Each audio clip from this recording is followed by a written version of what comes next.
Last night I put up a video that I'd made about writing an argumentative essay, and somebody saw it this morning and asked me if I would put up a video about writing a persuasive essay. In fact, they are really the same thing, but I'm very happy to address the idea of writing a persuasive essay here and now, which I will do in a very, very brief time frame.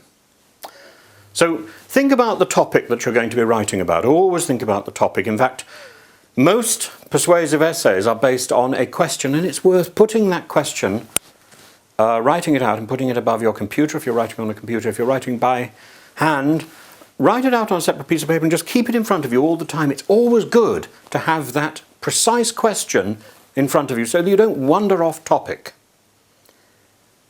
A persuasive essay needs to be supported by good research. You need to know what you're talking about. You really need up-to-date information. You need to consult primary and secondary research. You need to have a clarity of objective. There are two things actually that if you're writing this in America, you would automatically be told to do. You'd be automatically told to start with a hook to capture the reader's attention, an anecdote or a quotation, and then to write a thesis statement. I've got a little video about writing a thesis statement elsewhere.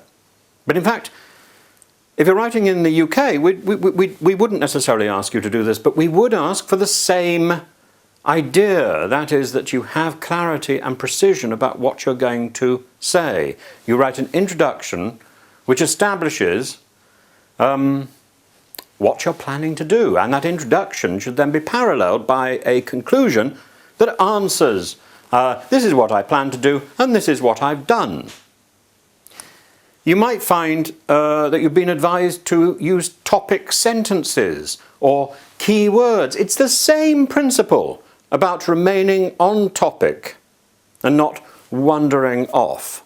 So that's why I say keep the question in front of you. Just take the time to write it out. It will concentrate your mind. You need to plan anyway, and while you're planning, write out the question very clearly.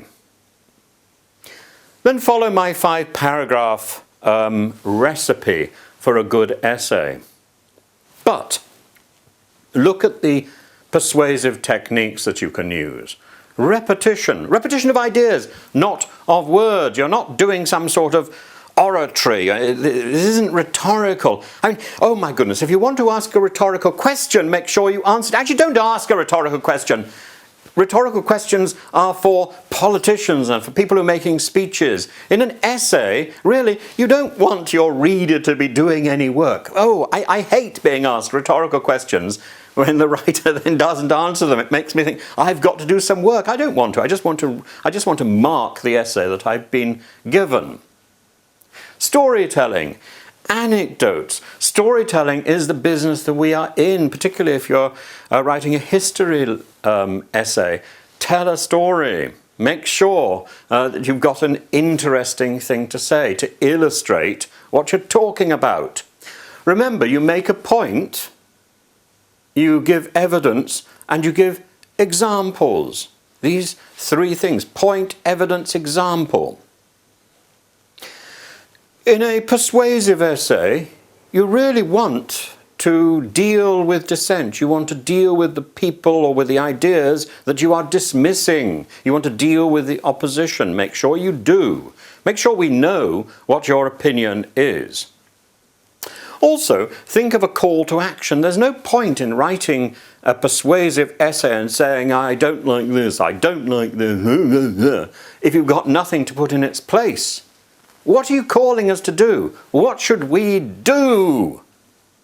Have a clear point of view, backed by evidence, convincing evidence. It should be logical. It should be precise. That means, don't use informal language. Oh my goodness. I hate seeing these 3 things, etc, eg, ie. I.e., id est, Latin term, but most people don't know it. That is, e.g., exempli gratia, Here's an example. It's so lazy, and etc is the laziest of them all. etc. Why do you? If you've got a list that you want to give me the list. Don't just say etc as if I know it. It's again asking me, the reader, to do the work that you're supposed to be doing. etc. etc. It's a Latin version, and the rest, a Latin version of a Greek tag, if I do it in modern Greek pronunciation, ke, ta, etia, and the other things.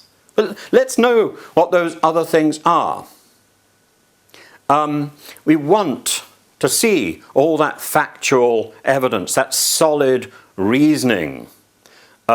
Use expertise, either yours or a good source, and then quote and reference that source. Otherwise, you're in the realms of plagiarism. I think there's some expressions that I would like to see in a decent persuasive essay. Words for contradicting, like although, instead, despite, conversely. Use it carefully, but it's a very good word. However, nonetheless, notwithstanding, cause and effect, given that, so that, due to, as a result of, for this reason, thus. Such a lovely word. Examples, in fact, in general, in particular, in detail. For example, for instance, not e.g., to explain, to enumerate, to develop. I'm going to finish with one bit of advice. Avoid the word obviously. Why? Because if something is obvious, you didn't need to tell me.